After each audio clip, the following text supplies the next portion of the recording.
Uma igreja que o mundo precisa, uma igreja que tem respostas para o mundo, uma igreja que Jesus é o cabeça. Se Jesus é o cabeça, a igreja precisa ter a visão, a voz, os ouvidos, porque Ele é o cabeça, nós somos o corpo, nós somos os membros que formam o corpo. E se Jesus é o cabeça dessa igreja, essa igreja precisa enxergar com os olhos de Deus, precisa ter uma voz, como uma voz toda, uma voz de trovão. Não uma igreja tímida, não uma igreja apática, não uma igreja anêmica, não uma igreja desautorizada, mas uma igreja autorizada, uma igreja que tem poder, uma igreja que tem autoridade, uma igreja que sabe muito bem até onde pode ir, porque nós somos o corpo de Cristo, e a igreja tem essa autoridade. Eis que vos dou poder, e recebereis poder, ao vir sobre vós o Espírito Santo, e ser-me-eis testemunhas, em Jerusalém, Judeia, Samaria, até os confins da terra. A igreja que tem respostas é uma igreja que está aliançada com Jesus. Não é uma igreja litúrgica, apesar da liturgia ser muito importante, apesar da liturgia fazer, contribuir para que a nossa adoração, ela atraia a presença de Deus, porque precisamos concordar que uma adoração desse nível que nós acabamos de oferecer, atrai a presença do Senhor. E se ela atrai a presença do Senhor, Ele realiza as obras que Ele propôs realizar, porque Ele está aqui. Saia do seu natural e comece agora a entender o sobrenatural. Tente imaginar o Senhor Jesus agora andando no meio dessas cadeiras e tocando você. Tente imaginar, pelos olhos da fé, com a ação da fé. Ele está passeando e Ele está procurando. Ele está procurando o que, pastor? Porquanto os olhos do Senhor estão sobre toda a terra, para mostrar-se forte para com todo aquele cujo coração é totalmente dele. O que Ele está procurando? Ele está procurando adoradores, Ele está procurando corações rendidos, Ele está procurando corações submissos, Ele está procurando corações desejosos ardentemente por Ele. Se você está desejoso, desejosa da presença, Ele vai parar em frente à sua cadeira e Ele vai te tocar. E o toque de Jesus levanta o abatido, o toque de Jesus cura, liberta o oprimido. Respostas. Amém, meus irmãos? Você que está em casa agora, talvez já tenha passeado um pouco, ou talvez esteja pensando em passear um pouquinho amanhã, mas eu quero que você agora se conecte não só com o seu aparelho, mas com o seu coração. Pare tudo. Não basta estar o YouTube acionado, não basta você estar com o seu aparelho ligado, é preciso que você agora se ligue. Com os olhos da fé você vai fazer assim agora, ó, com uma atitude de fé. Eu estou me conectando com o Eterno. Eu estou me conectando com o Eterno. Ele vai te falar. A palavra que vou trazer agora, não é uma palavra nova, é uma palavra antiga. Ou seja, não tem nada novo. Você já ouviu muitas vezes. O que vai fazer diferença, pastor, então o senhor já pregou? Não, ela foi preparada para esse momento. É que você já ouviu a mesma verdade 1, 2, 10 vezes e não deu atenção a ela. por isso essa verdade ainda não fez efeito na sua vida. Então a minha oração é que você hoje não somente ouça mais uma vez, mas se renda a esta verdade. Atos 2, a partir do verso 37. E ouvindo eles isto, compungiram-se em seu coração. Essa palavra compungir, ela se traduz também, foram tocados de uma forma profunda. Foram tocados de uma forma que eles não conseguiram ficar inertes, passivos. A palavra que Pedro pregou foi tão poderosa que aqueles judeus foram compungidos, foram tocados de uma forma convincente, poderosa, que os levou a uma atitude, e fizeram a pergunta: que faremos, varões e irmãos? Então eu profetizo que esta palavra, ela tocará o seu coração, e te atrairá para um posicionamento espiritual, para que o mundo tenha respostas de Deus, através não do templo, mas da sua vida. Lembro-me que eu estava num voo, e começou o avião tremer. A gente passa naquelas nuvens, não, naquelas, como é que chama aquele? Turbulência. Uma turbulência bem forte. E toda vez que eu pego um voo, eu falo assim: Senhor Jesus, se esse avião for cair, mas pastor, que oração é essa? Mas eu tenho que me preparar. Senhor, se porventura esse avião tiver algum propósito de cair, o Senhor me deu uma chance, antes dele cair, de eu me levantar aqui ousadamente e falar com todo mundo, como Paulo falou naquele navio: aquietai-vos, porque ninguém vai se perder. Mas o avião vai cair, mas ninguém vai se perder para o inferno. E aí nessa turbulência, eu estava conversando com um médico, e perto de mim também tinha algumas jovens, e tinha uma jovenzinha que ela colocou a cabeça entre as pernas, e estava muito nervosa. E eu falei assim: fique calma, porque aquele que faz essa tempestade está aqui. Ele te ama, Ele tem todo o controle nas mãos. O avião circulou o aeroporto de Curitiba por uns 15 minutos.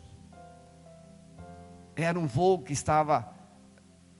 nós iríamos pousar no início da noite, e estava chovendo, e vocês conhecem Curitiba quando chove, mas tudo terminou bem. A minha única preocupação é: Senhor, se tiver que pousar em Maringá, aí você tem que pegar um ônibus de Maringá para cá, o ônibus vai demorar 5 vezes mais o voo do Rio aqui, mas terminou tudo bem. Compungiram-se em seu coração e perguntaram a Pedro e aos demais apóstolos: que faremos, varões e irmãos?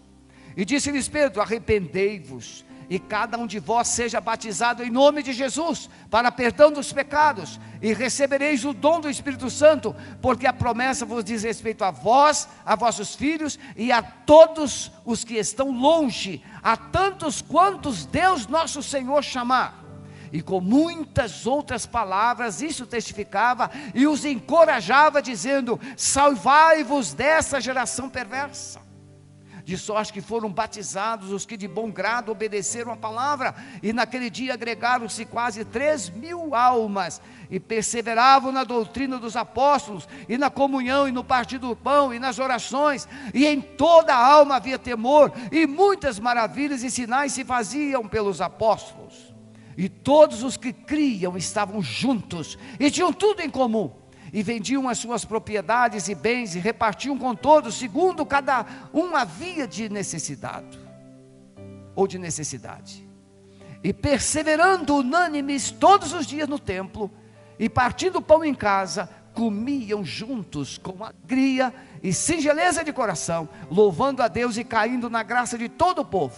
E todos os dias acrescentava o Senhor aqueles que iam sendo salvos. O que é igreja, irmãos? Nos dias de pandemia, a igreja desapareceu? A igreja deixou de ser igreja no dia de pandemia? Os templos fechados, agora os templos pouco frequentados, mas nos dias de pandemia mais forte, os templos fechados. Então a igreja deixou de ser igreja. Criamos o mito de que igreja é isso aqui, essa reunião pública em um prédio que nós nominamos templo. Igreja também foi intitulada boa ou ruim, forte ou fraca, na proporção do número que ela representa. Nós conhecemos histórias de igrejas no Vietnã, no Irã, na Índia. Essa semana mesmo estávamos ouvindo igrejas na Índia. Os pais, mais de 20 igrejas foram queimadas no mesmo dia. E todos os pais, na Índia não, no Sudão, 20 igrejas foram queimadas em um só dia.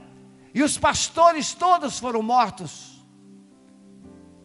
Eles queimaram os pastores e as igrejas, ou seja, o prédio. Mas os filhos dos pastores se levantaram no lugar deles. Aqueles filhos poderiam terem ficado revoltados contra Deus.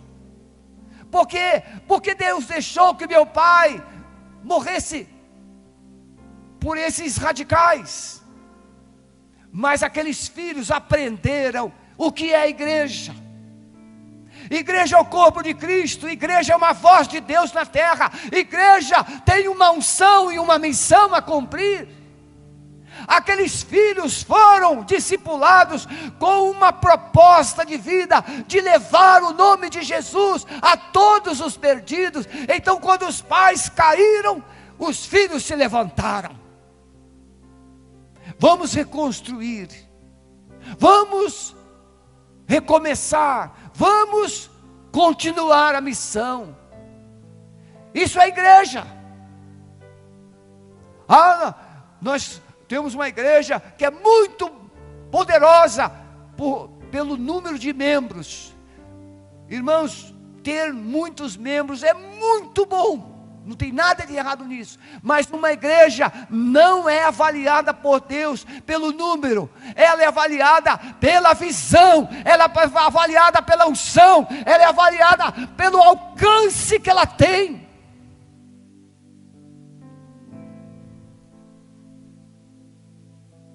Então o que é a igreja? Uma igreja que tem resposta para o mundo. O mundo geme, como Paulo diz em Romanos 8. Geme à espera, à procura da manifestação dos filhos de Deus. No tempo dos discípulos, e a gente pode ler os evangelhos, nós temos alguns momentos nos evangelhos que os discípulos ficam em crise, porque eles não têm respostas.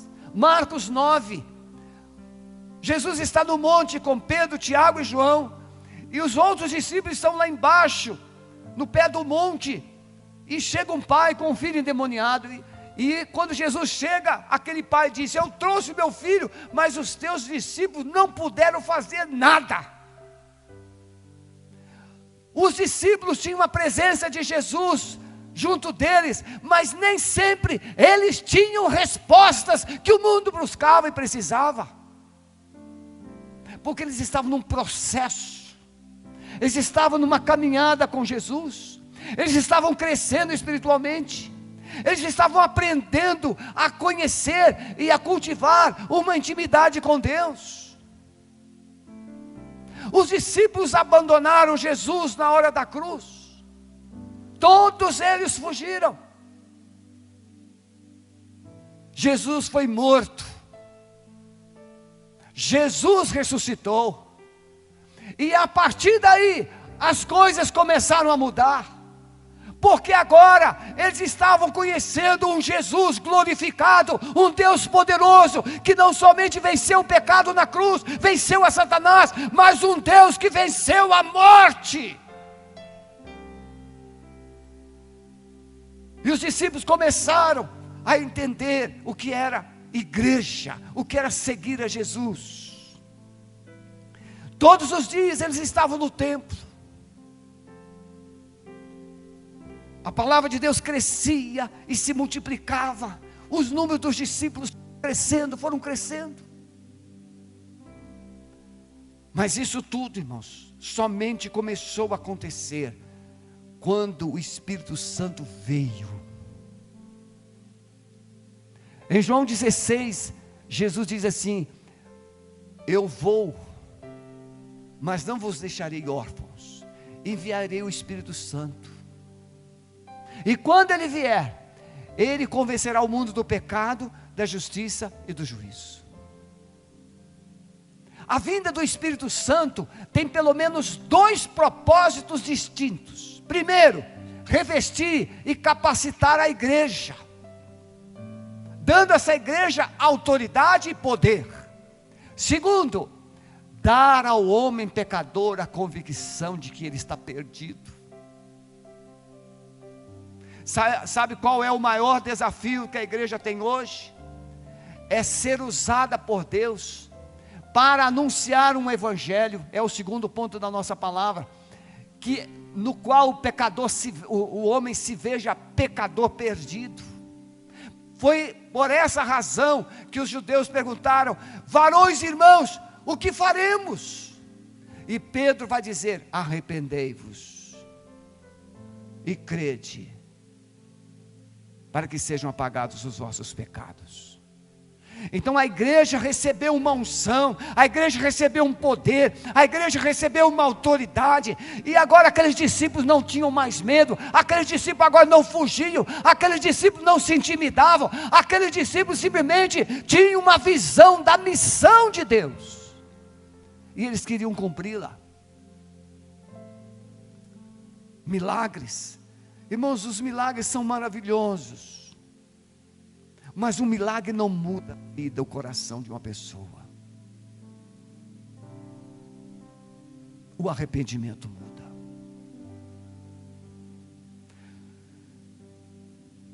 Crescia, então, todos os que estavam assentados. Irmãos, eu amo esse texto de Atos 6,15. Estevão é o primeiro mártir do cristianismo. E Estevão fazia maravilhas extraordinárias. Ele era um diácono. Estevão era um homem cheio do Espírito Santo, amoroso, dava um testemunho extraordinário, poderoso. E os líderes judaicos ficaram com ciúme de Estevão, e levantaram falsas testemunhas, e caluniaram. Estevão foi levado a um julgamento, forjado. Mas nesse julgamento, Estevão, em vez de ficar com medo, ele se levanta e ele traz uma narrativa extraordinária, desde Moisés até Jesus. E ele vai dizer assim: aquele Moisés que os hebreus rejeitaram, quando Deus o enviou no Egito para libertá-los, assim também Jesus foi rejeitado por vocês. Mas Ele é o Salvador, Ele é o Senhor, Ele é aquele que tira os pecados. E aí Estevão diz assim: eu estou vendo os céus abertos. Aí foi apedrejado. Mas irmãos, enquanto Estevão era apedrejado, diz o texto bíblico que aqueles líderes judaicos olharam para ele e viram-no como um anjo. Viram o seu rosto como se fosse um anjo de Deus.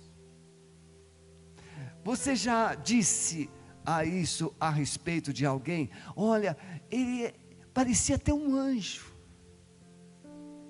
Você já disse? Quando é que nós fazemos essa analogia, que alguém parece com um anjo?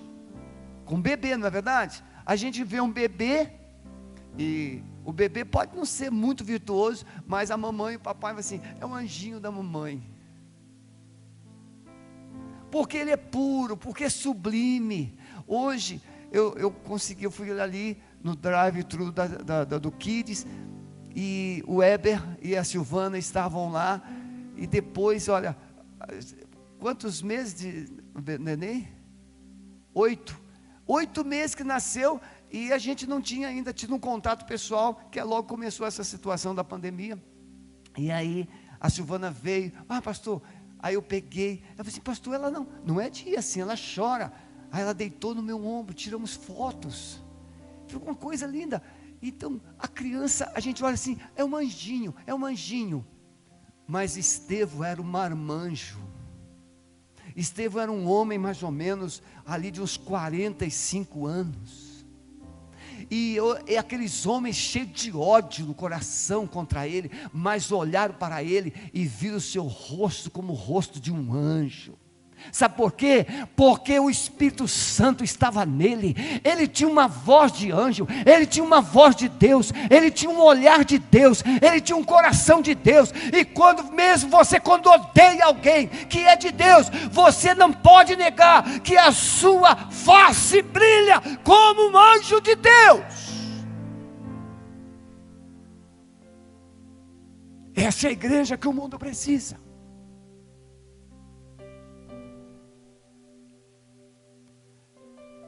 Estuda a introdução. Agora vamos 3 pontos. Primeiro, essa igreja que o mundo precisa. Entender que a resposta que o mundo espera não vem de nós, vem dele. Essa resposta não vem de baixo, vem de cima. Eu sei, talvez eu esteja falando com alguém na internet agora, que está decepcionado com a igreja. Eu também já ouvi muita coisa sobre igreja, mas eu nunca me decepcionei com Jesus. Há uns 30 e poucos anos atrás, eu e Sueli adotamos uma menina, assim, não de papel, foi só, não chegamos a adotar no papel. Ela morava com a avó, e a avó faleceu, e nós acabamos recolhendo ela na nossa casa. Já uma mocinha, e aí a avó tinha uma pensão, e nós fomos então na defensoria pública, lá do bairro onde era a referência, para tentar fazer um processo para ela receber, porque ela tinha um nome, havia um erro no nome dela. Eu nunca esqueci aquela madrugada, e nós fomos para lá muito cedo, nós chegamos lá, já era 5 horas da manhã, e eu tinha o hábito, se eu chegava na rodoviária, eu distribuía folhetos para todas as pessoas que estavam naquela rodoviária. Tinha um folheto, Mão Amiga, eu gostava muito, ou outro folheto, Boa Viagem, e nós distribuímos aqueles folhetos. E eu cheguei naquela fila lá da defensoria pública, e fui dando folheto, chegou uma moça lá, eu falei assim, aqui, a palavra de Deus, assim, eu não quero. Eu falei assim, mas é a palavra de Deus? Não, eu não quero.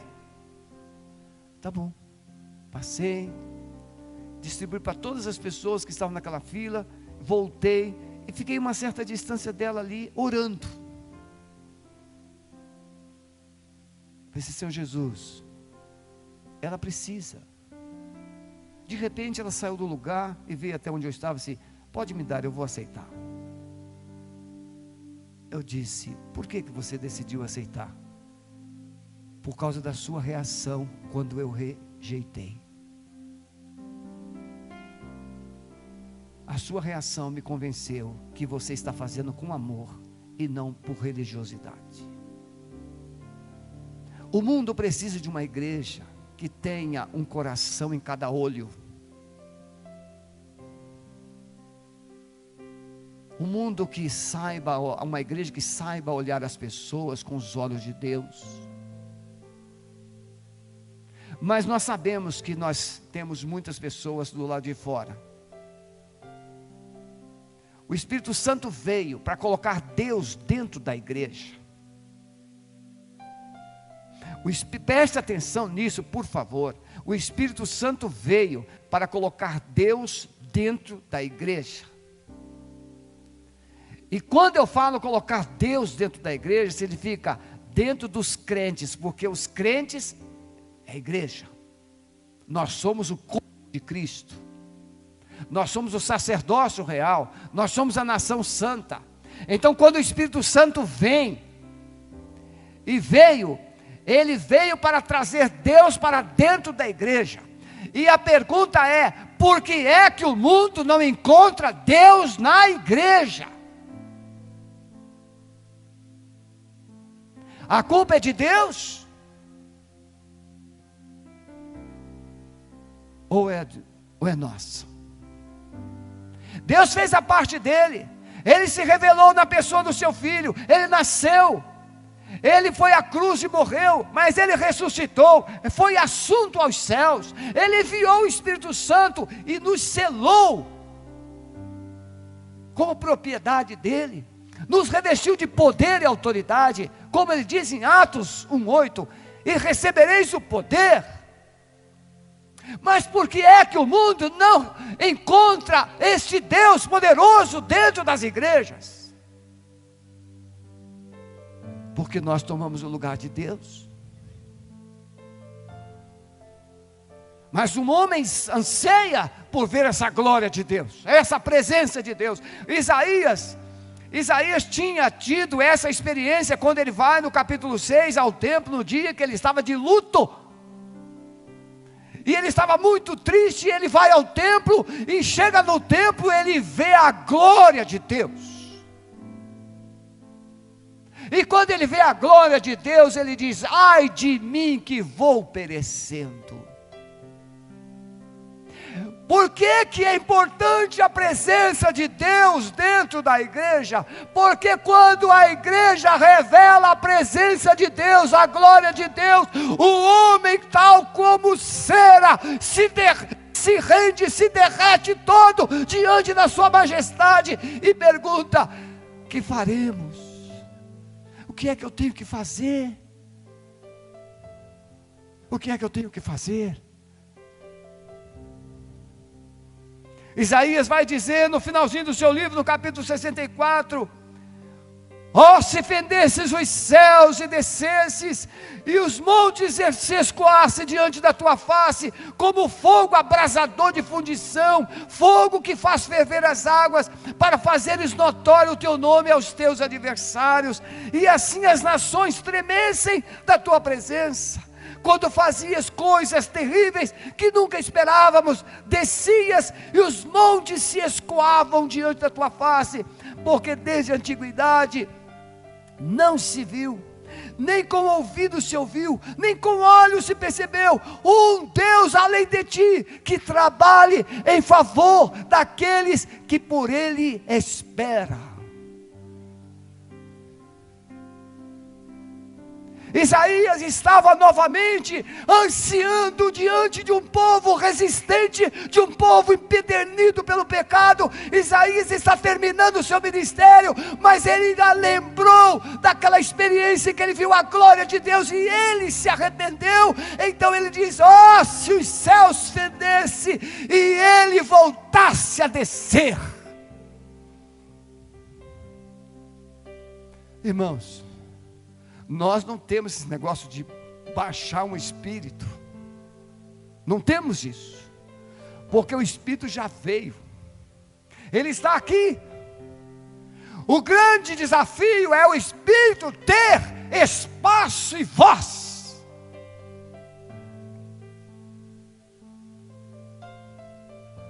Pentecostes é resultado da morte, da ressurreição, da ascensão de Jesus. Jesus é as primícias dos que dormem. Ele ressuscitou. A ressurreição de Jesus,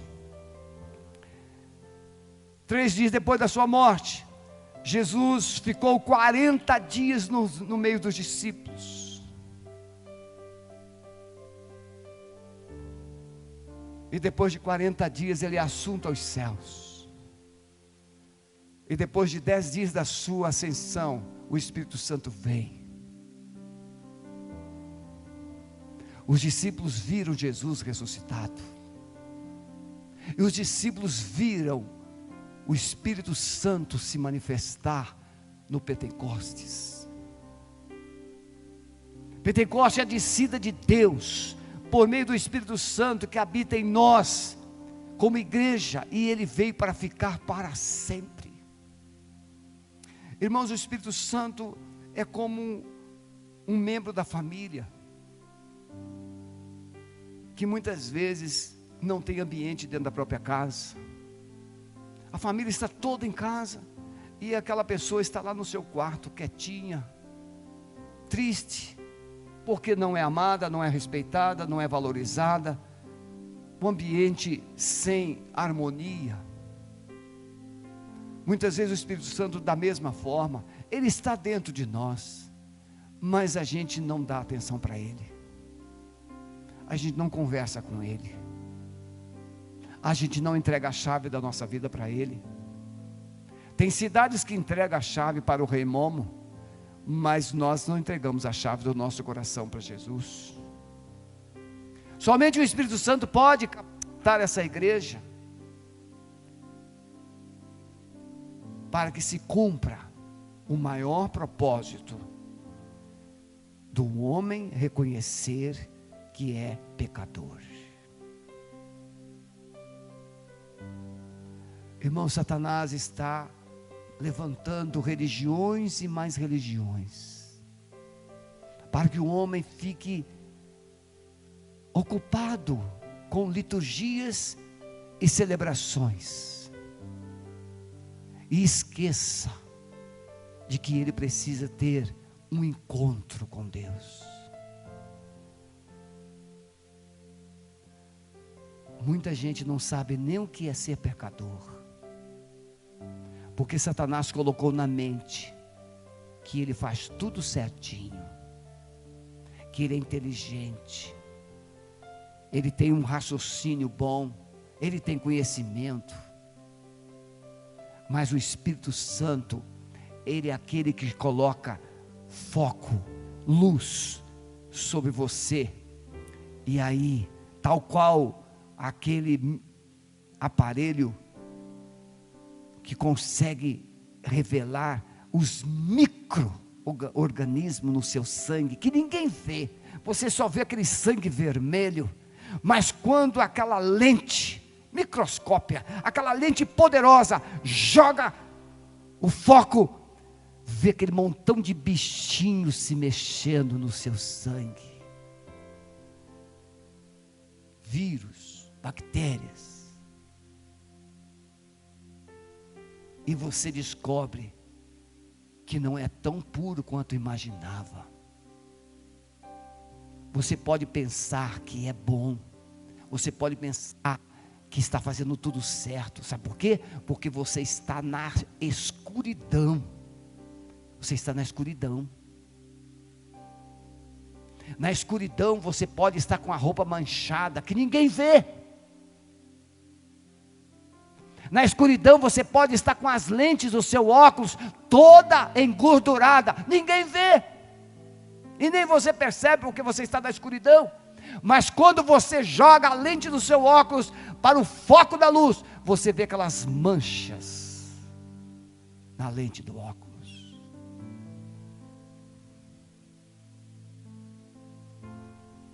O Espírito Santo veio não para te condenar, mas ele veio para mostrar que você precisa de um Salvador.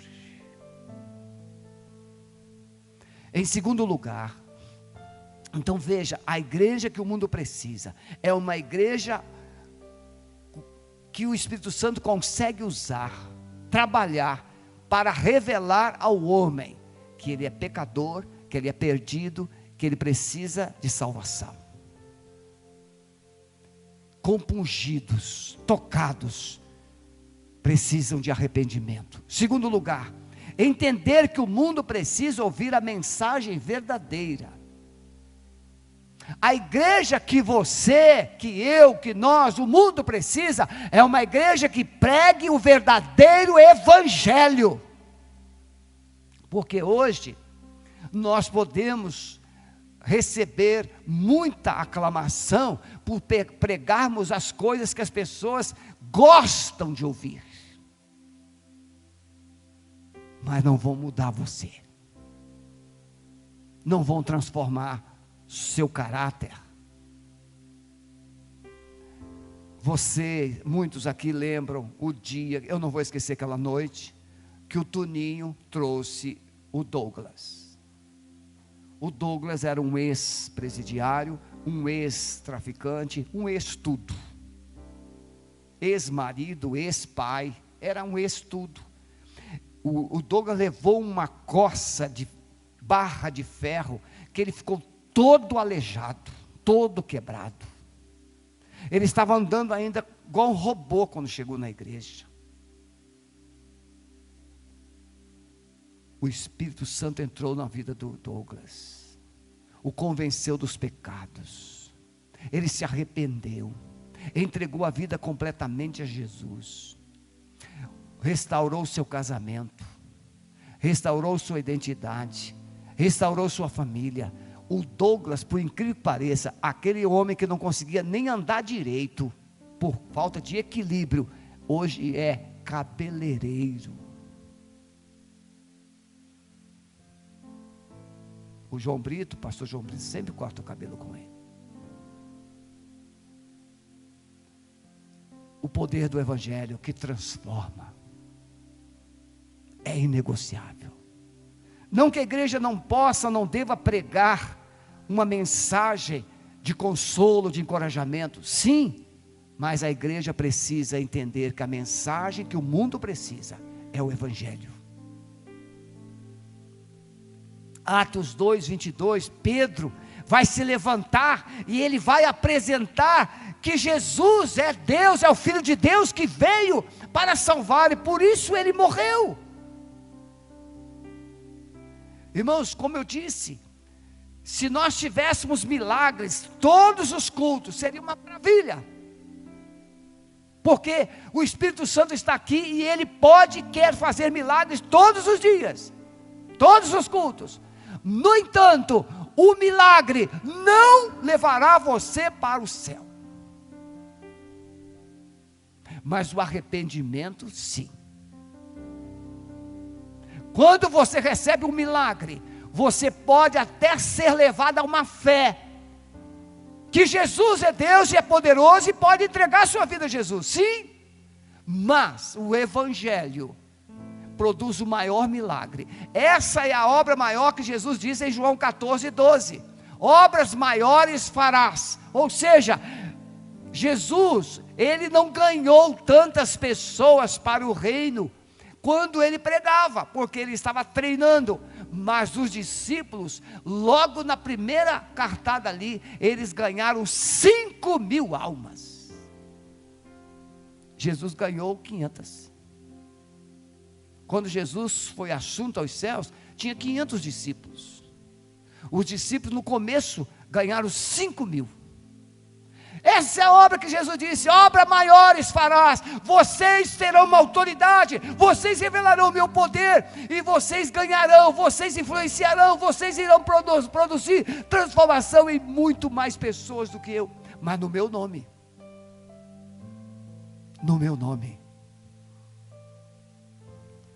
o mundo, irmãos, então o milagre é bom, e eu fico maravilhado. Agora mesmo, enquanto o pastor Maurício orava, eu estava citando ali pessoas que precisam de um milagre.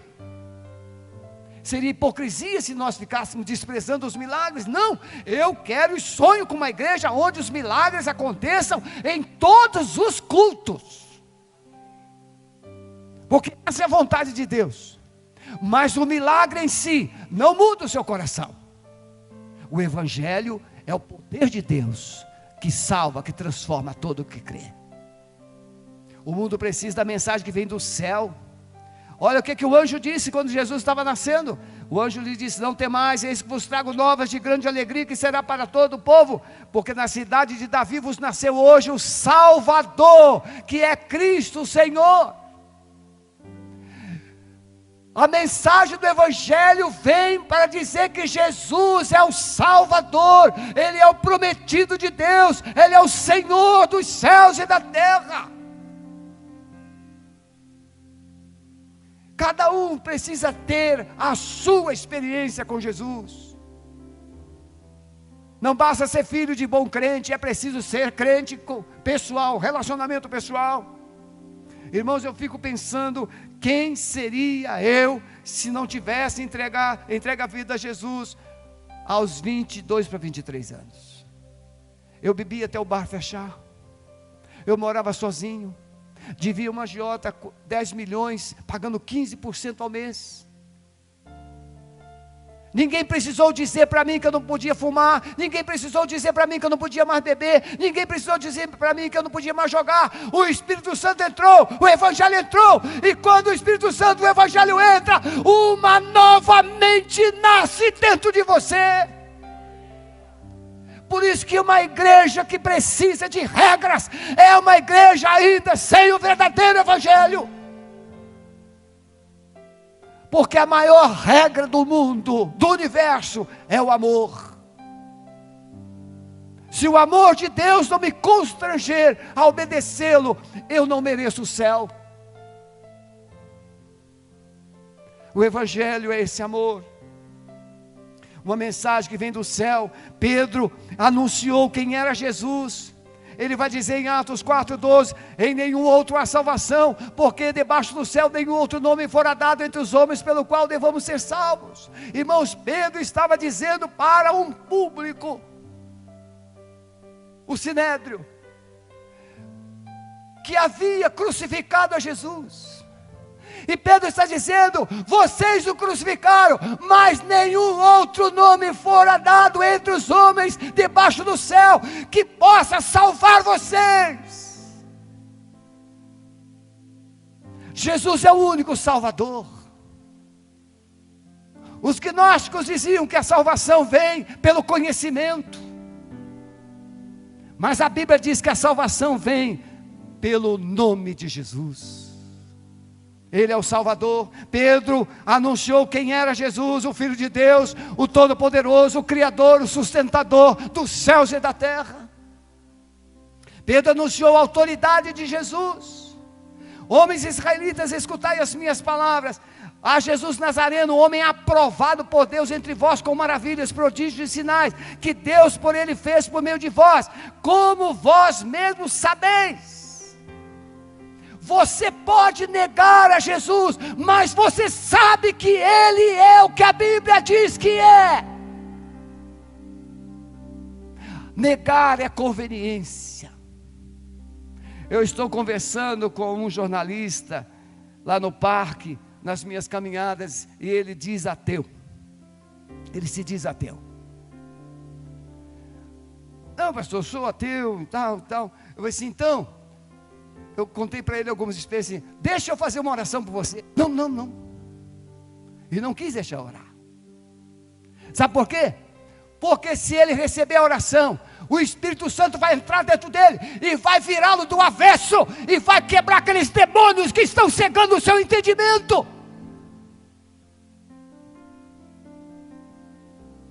O que faz o homem deixar de crer, ou é uma ferida na alma, ou é um demônio que está dentro, cegando os seus olhos, como Paulo diz em Coríntios 4:4, 2 Coríntios 4:4, que Satanás é o Deus deste século, e ele cega o entendimento dos incrédulos, para que não lhes resplandeça a glória do Evangelho de Cristo. Não é que você é difícil, não. É que a sua mente está comprometida com o inferno. Pedro anunciou a morte de Jesus e seu propósito. A cruz foi a escolha de Deus, onde a força do pecado foi totalmente destruída. Irmãos, eu vou pregar sobre esse texto que eu vou citar agora, domingo que vem, à noite, pela manhã. Quem nasce de Deus não vive pecando, antes purifica a si mesmo.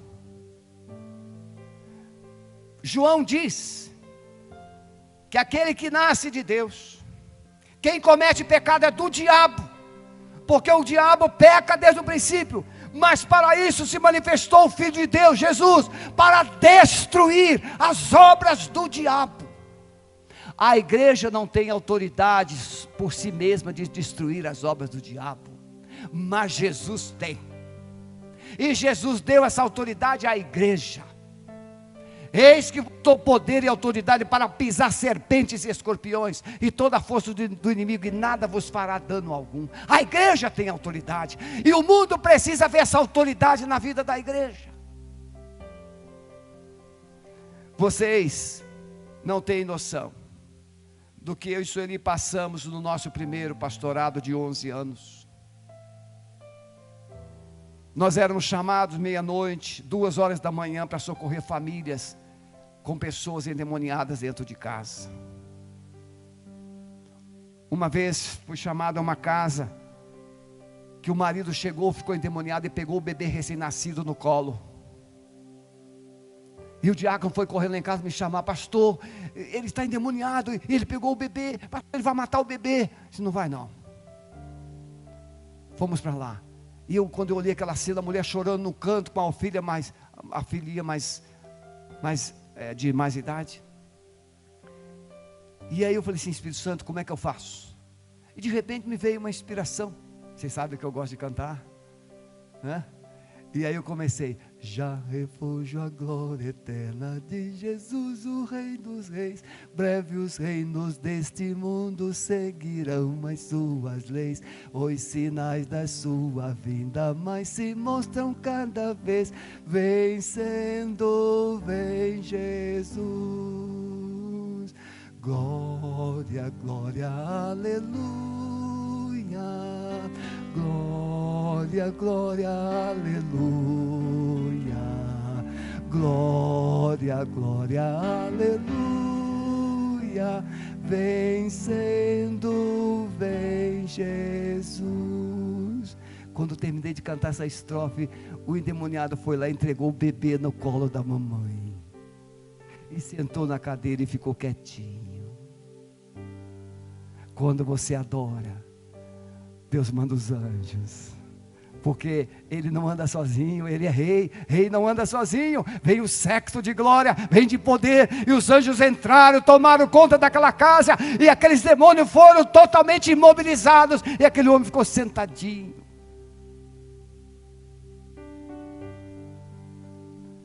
Nessa hora você fica crente de verdade. Você vai meio crente, quando você volta, é um crente inteiro. Só quando você tem experiência com esse Jesus, é que você descobre que vale a pena andar com Ele. Que maravilha. Eu ia sempre meio trêmulo, eu voltava glorificando, eu voltava no fogo. Por quê? Porque eu tinha visto a manifestação da glória. Jesus veio para destruir, desfazer as obras do diabo. Por que eu intitulei esses 2 sermões? Eu vou pregar domingo de manhã: vivendo e vencendo as obras das trevas, e à noite, vencendo as obras das trevas. Por quê? Porque a primeira epístola de João é luz que vence as trevas, amor que vence o ódio, verdade que vence a mentira. A igreja é a verdade, a igreja é luz, a igreja é amor. Então o diabo não pode vencer a igreja. Pedro anunciou a ressurreição de Jesus. Parece uma coisa assim fútil. Jesus ressuscitou. Ah, é? Se Jesus ressuscitasse um membro da igreja Alameda que morresse, como é que você viveria a semana seguinte? Vamos imaginar num domingo, nós estamos aqui velando alguém, e de repente Eliezer, Jesus ressuscita o morto. Como é que essa crentalhada sairia daqui do templo durante aquela semana? Você iria contar para todo mundo. Você não tem ideia do que aconteceu lá domingo. Nós estávamos velando uma pessoa, e de repente o defunto se levantou, Jesus ressuscitou, e ele está vivo, ele já voltou para a casa dele. É uma bênção. Você contaria, sim ou não, irmãos? Você não teria, você ia até procurar, bater na porta dos vizinhos para dizer: você não sabe o que aconteceu, você tem que ir lá na igreja. Não. Jesus, o Espírito Santo veio. Jesus estava no túmulo. A ressurreição não foi de fora para dentro. Ninguém tirou a pedra. Deus entrou naquele túmulo e implodiu a morte. Essa expressão implodir é tal qual o efeito de uma dinamite. E Paulo usa esse mesmo vocábulo grego, dunamis, para dizer que o Evangelho é o poder de Deus para a salvação de todo aquele que crê. O Evangelho dá uma explosão de Deus na sua vida. Explode as obras do diabo.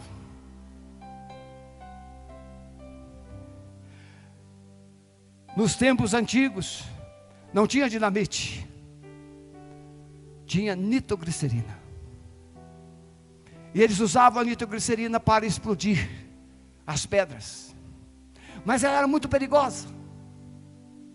Porque um detalhezinho e ela mata quem a carregar. Até que o inventor, você sabe, depois eu vou trazer essa história com mais clareza. Você sabe por que hoje nós temos o Prêmio Nobel da Paz? Ou os prêmios Nobel? Porque esse autor que inventou a nitroglicerina, que através da nitroglicerina, ele também inventou a dinamite.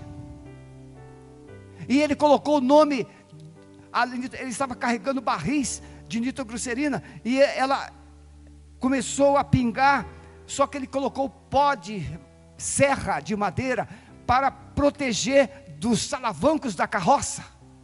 E a nitroglicerina caía naquele pó e ela não explodia. E então ele teve gente que nasceu com QI, com um gênio. Deus deu isso. Ele, só de ver a nitroglicerina cair na pó de serra e não explodir, ele teve a ideia, criou a banana dinamite. E o sobrenome dele era Nobel. Quando esse homem morre, ele deixa toda a sua fortuna, todas as suas invenções, para uma instituição beneficente. E a partir dali se criou o Prêmio Nobel da medicina, da paz. Porque um homem, usado por Deus, entendeu que a sua invenção não era para destruir. A maior decepção, ele criou, através da nitroglicerina, da dinamite, as bombas. E aí os aviões começaram a jogar bombas para matar gente. Ele ficou decepcionado. E então ele reverteu tudo para o bem. Instituições para tratamento de câncer, de doenças, de autismo. E ele deixou com uma mulher que ele havia se apaixonado, só que ele não casou. Ela já havia se casado com outro. É um spoiler bem feito. Mas você pode pesquisar lá no YouTube e achar tudinho. Pedro anunciou a ressurreição de Jesus. Paulo, quando escreve Efésios 1, 19 e 20, ele vai dizer que o mesmo poder que ressuscitou a Jesus está dentro de você, da igreja. E por último, meus irmãos, essa mensagem do Evangelho, ela é exigente. Ela é exigente. Veja, o evangelho, quando eles ouviram a palavra em Atos 2:37, que faremos? Pedro diz: arrependei-vos. A igreja não pode abrir mão do confronto. Se você não se arrepender dos seus pecados, não há salvação. Porque a palavra que é traduzida, metanoia, que é traduzido por arrependimento, é mudança de mente, mudança de direção, mudança de comportamento. Somente o evangelho chega e produz em você o arrependimento, que é o quê? Reconhecimento que está perdido, reconhecimento que é pecador, e eu olho para Jesus e diz: Senhor, o que eu faço? Ele disse: mude de modo de pensar, mude da direção, mude de comportamento, eu vou te ajudar. E então ele pega você, que está indo na direção à perdição, ele pega você, diz: não, é para cá, vem para cá, esse é o caminho do céu, esse é o caminho da vida.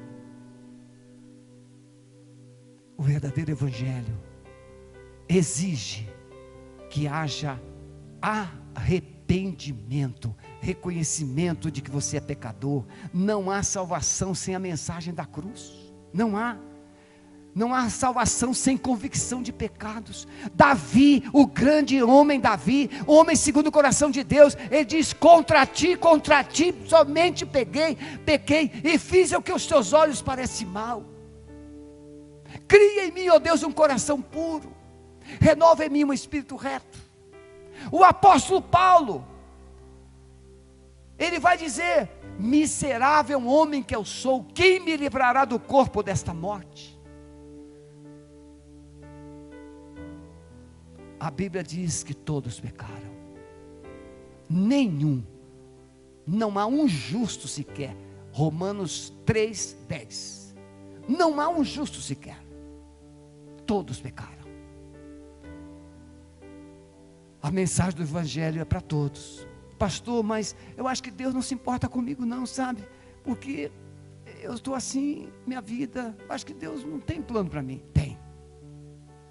A mensagem é para todos, porque Deus amou o mundo de tal maneira que deu o seu Filho unigênito, para que todo aquele que nele crê não pereça, mas tenha a vida eterna. Muito bem, então eu falei de uma igreja que tem resposta pelo poder do Espírito Santo, e eu falei de uma igreja que tem a mensagem que você precisa. Pastor, e se eu entregar minha vida a Jesus? Como é que eu vou saber que o evangelho mudou minha vida? Como é que eu vou saber que Jesus entrou no meu coração? Como é que eu vou saber que eu tenho uma vida eterna? A Bíblia diz em Romanos 8, que o Espírito de Deus testifica com o seu Espírito que você é filho de Deus. Mas eu quero dizer para você, para terminar, terceiro, entender que o mundo precisa ver Deus na igreja. Como, pastor? Não basta a igreja ser muito bem informada, a igreja precisa estar polida com a glória de Deus. Os músicos podem vir. Deus quer revelar uma igreja que tenha fidelidade à sua palavra. Olha o que diz Atos 2:42, e eles perseveravam unânimes todos os dias na palavra, na oração. Então, se você entregou a sua vida a Jesus, você vai amar a palavra de Deus, porque Jesus diz assim: aquele que ouve os meus mandamentos e os guarda, esse é o que me ama. E meu Pai o amará, e viremos a Ele, faremos nele morada. Essa mensagem viva é resultado de uma igreja que ora, que prega o verdadeiro evangelho. Deus quer revelar uma igreja com corações desprendidos, e tinham tudo em comum. Meus irmãos, nós vivemos uns dias maus, pessoas morrendo, pessoas desempregadas, pessoas doentes, pessoas passando necessidades, e nós muitas vezes ouvimos e ficamos assim: puxa vida, não, Você, como igreja, precisa se envolver com aqueles que estão sofrendo.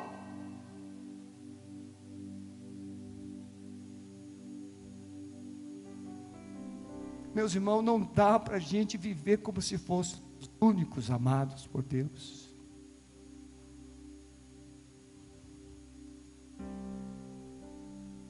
É preciso ir além. Essa igreja de Atos vendiam seus bens, compartilhavam os que não tinham nada. Liberalidade, compaixão.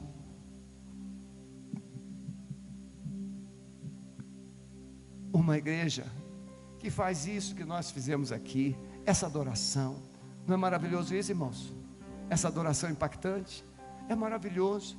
Agora pense bem, olha, você canta esses cânticos, você celebra, você chora, você se alegra, você glorifica a Deus. Agora tudo isso é maravilhoso, mas quando Deus vê você lá, parando em algum lugar, visitando alguém, ou ligando para alguém, e tendo o reflexo desse contexto de culto aqui, reproduzindo vida lá, reproduzindo testemunho lá, reproduzindo amor lá, aí o Espírito Santo fala assim: esse é meu filho.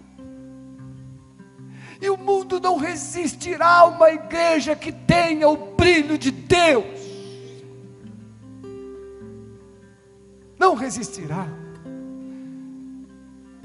Concluindo, irmãos, o desafio de ser igreja, nós temos dois problemas. Primeiro, nós temos gente que não quer saber de igreja.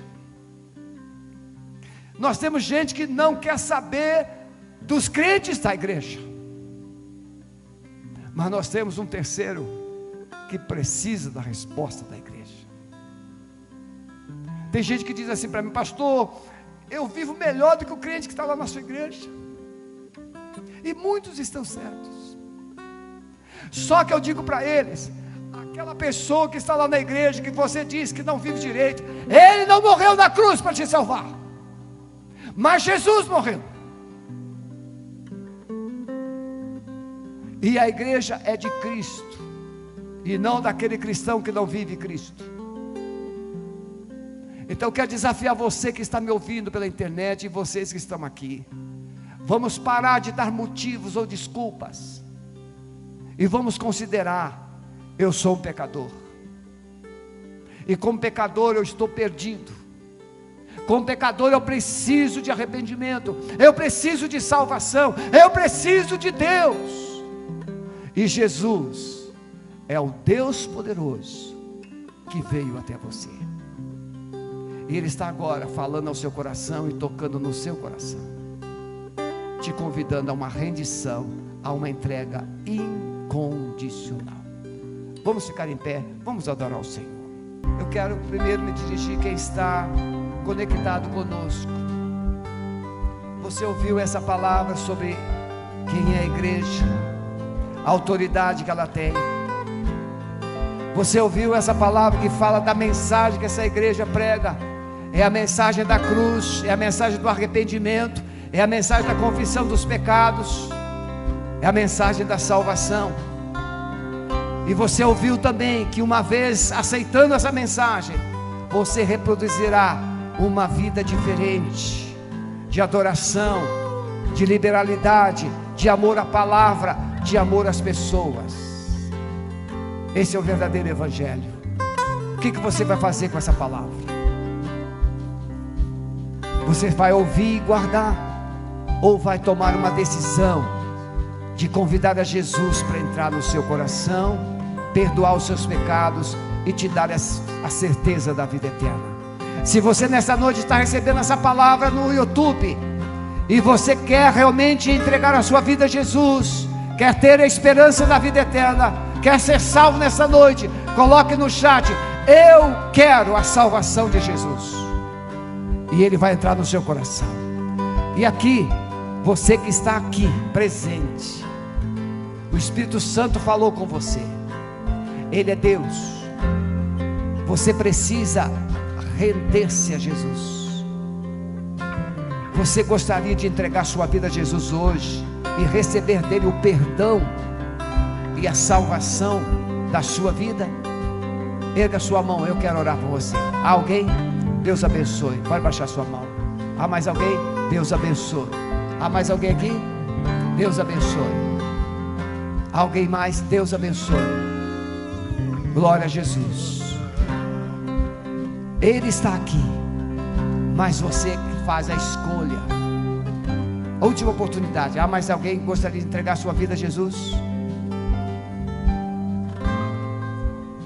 Nós vamos orar. Amado Espírito Santo,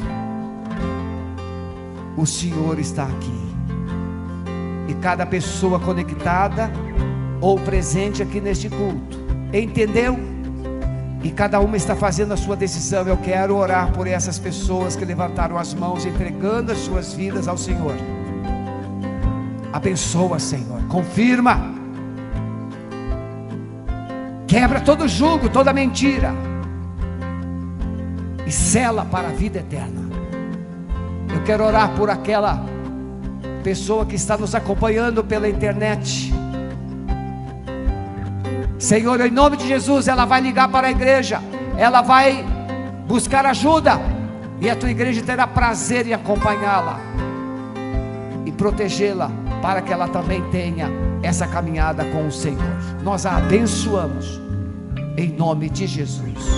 Amém? Você que levantou a sua mão, pastor Maurício está lá atrás, juntamente com o Esteja, e ele terá prazer em anotar o seu nome, seu contato, e depois marcar um horário com você.